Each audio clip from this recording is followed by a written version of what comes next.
बुद्ध निस्संदेह विश्व इतिहास में सबसे प्रभावशाली शख्सियतों में से एक हैं और उनकी शिक्षाओं ने कई अन्य धर्मों, जैसा कि कई लोग अपनी उत्पत्ति बुद्ध के शब्दों में पाते हैं, से लेकर साहित्य से लेकर दर्शन तक, भारत और भारत दोनों में प्रभावित किया है। पश्चिमी दुनिया की सबसे दूर तक पहुंच।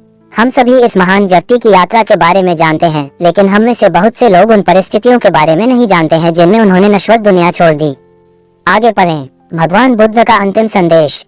बोधि वृक्ष के नीचे ज्ञान प्राप्त करने के बाद बुद्ध ने दूसरों को ज्ञानोदय के मार्ग पर ले जाने के प्रयास में धर्म बुद्ध की शिक्षाओं को दिया गया नाम का प्रचार करते हुए यात्रा की। जब उनकी मृत्यु हुई तो कहा जाता है कि उन्होंने अपने शिष्यों से कहा कि उन्हें किसी भी नेता का अनुसरण नहीं करना चाहिए। किंवदंती के मुताबिक बुद्ध की मृत्यु नेपाल की सीमा के पास उत्तरी भारत के कुशीनगर शहर के पास हुई। खराब भोजन का प्रसाद स्वीकार करने के बाद भोजन विषाक्तता से उनकी मृत्यु हो गई। भोजन की सामग्री पर ग्रंथ सहमत नहीं है। कुछ लोग कहते हैं कि यह खराब सुअर का मांस था, अन्य जहरीले मशरूम।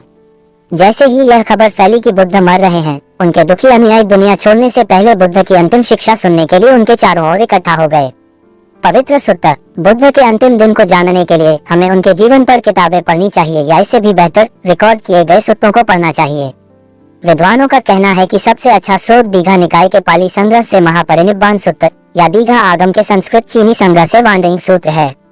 एक अलग चीनी सूत्र है महापरिनिर्वाण सूत्र, जिसका वियतनामी में भी अनुवाद किया गया था, लेकिन व्यापक रूप से माना जाता है कि इस लिपि की रचना बहुत देर से हुई थी। इससे विश्वसनीय स्रोत पाली त्रिपिटक के लंबे प्रवचन से महापरिनिब्बाण सूत्र निस्संदेह भगवान बुद्ध सिद्धार्थ गौतम ईसा पूर्व 563-483 की मृत्यु के विवरण के लिए सबसे विश्वसनीय स्रोत है।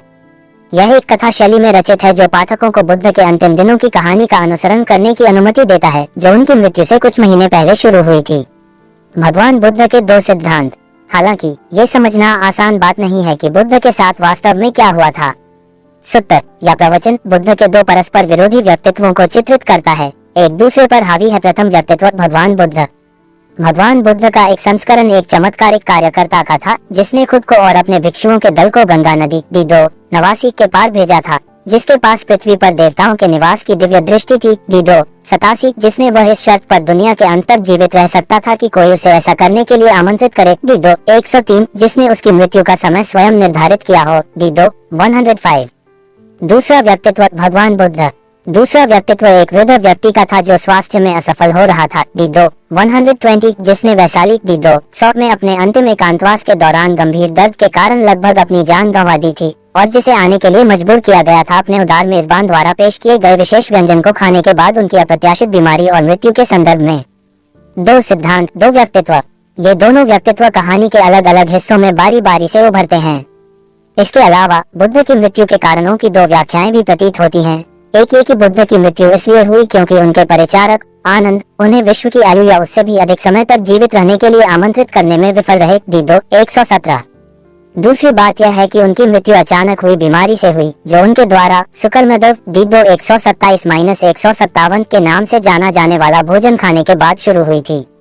अधिक विश्वसनीय संस्करण। पहली कहानी संभवतः एक किंवदंती थी या संक्रमण के एक चरण के दौरान बौद्ध समुदाय के भीतर एक राजनीतिक संघर्ष का परिणाम थी, जबकि बाद वाली वास्तविक जीवन की स्थिति बुढ़ापे, भोजन विषाक्तता और मृत्यु का वर्णन करने में अधिक यथार्थवादी और सटीक लगती है। बुद्ध के अंतिम दिनों में घटनाओं का क्रम। वैशाख माह की पूर्णिमा के दिन बुद्ध ने अंतिम बार निर्वाण में प्रवेश किया। कुंडा लोहार ने बुद्ध को भोजन कराया। एक भिक्षा संग्रहकर्ता के रूप में बुद्ध ने अगले दिन दोपहर के भोजन के लिए उनके प्रस्ताव को स्वीकार कर लिया।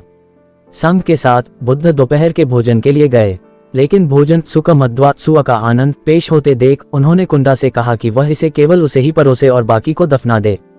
क्या ये खाना था? हिंसक रूप से बीमार पड़ने पर बुद्ध ने अपने परिचारक आनंद को कुंडा को समझाने का निर्देश दिया कि उनके स्थान पर खाए गए भोजन का उनके निधन से कोई लेना देना नहीं है और उनका भोजन सबसे बड़ी योग्यता का स्रोत होगा, क्योंकि यह बुद्ध के लिए अंतिम भोजन प्रदान करता है। मेटानांडो और वॉन हिनुबर जैसे विद्वानों का तर्क है कि बुद्ध की मृत्यु भोजन विषाक्तता के बजाय मेसेंटेरिक रोधगलन से हुई, जो बुढ़ापे का एक लक्षण है। भगवान बुद्ध को अपनी मृत्यु का पूर्वाभास हो गया था। पाली कैनन के महापरिनिब्बाण सूत्र के अनुसार 80 वर्ष की आयु में बुद्ध ने घोषणा की कि वह जल्द ही परिनिर्वाण या अंतिम मृत्युहीन स्थिति तक पहुंचेंगे और अपने सांसारिक शरीर को त्याग देंगे। इसके बाद बुद्ध ने अपना अंतिम भोजन खाया, जो उन्हें कुंडा नामक लोहार से प्रसाद के रूप में मिला था। भगवान बुद्ध का अंतिम भोजन क्या था? विभिन्न धार्मिक परंपराओं और कुछ महत्वपूर्ण शब्दों के अनुवाद पर अस्पष्टता के कारण बुद्ध के अंतिम भोजन की सटीक सामग्री स्पष्ट नहीं है। थेरवाद परंपरा आमतौर पर मानती है कि बुद्ध को किसी प्रकार का सुअर का मांस दिया गया था, जबकि महायान परंपरा का मानना है कि बुद्ध ने किसी प्रकार के ट्रफल या अन्य मशरूम का सेवन किया था। ये बौद्ध शाकाहारवाद और भिक्षुओं और ननों के सिद्धांतों पर विभिन्न अपनी मृत्युशैया पर। बुद्ध ने सभी अनुचर भिक्षुओं से उनके किसी भी संदेह या प्रश्न को स्पष्ट करने के लिए कहा। उनके पास कोई नहीं था। बौद्ध धर्मग्रंथों के अनुसार अंततः उन्होंने परिनिर्वाण में प्रवेश किया। बताया जाता है कि बुद्ध के अंतिम शब्द थे, सभी मिश्रित चीजें संखरा नाशवान हैं। परिश्रम पूर्वक अपनी मुक्ति के लिए प्रयास करें। भगवान बुद्ध के अवशेष। जब आनंद ने पूछा कि मृत्यु के बाद उन्हें बुद्ध के शरीर के साथ कैसा व्यवहार करना चाहिए, तो बुद्ध ने कहा, आनंद, तथागत के शरीर का सम्मान करने में बाधा मत डालो, बल्कि तुम्हें प्रयास करना चाहिए आनंद, और अपनी ओर से अपने लिए उत्साही होना चाहिए, अपना भला करो। निडरतापूर्वक, उत्साहपूर्वक और दृढ़तापूर्वक तुम्हें अपने आप को अपने भले के लिए लगाना चाहिए। भगवान बुद्ध के स्तूप। उनके शरीर का अंतिम संस्कार कर दिया गया और अवशेषों को स्मारकों या स्तूपों में रख दिया गया, जिनमें से कुछ के बारे में माना जाता है कि वे आज तक जीवित हैं। उदाहरण के लिए, श्रीलंका में दांत का मंदिर या दालाडा मालीगावा वह स्थान है जहां कुछ लोग मानते हैं कि यह बुद्ध के दाहिने दांत का अवशेष है।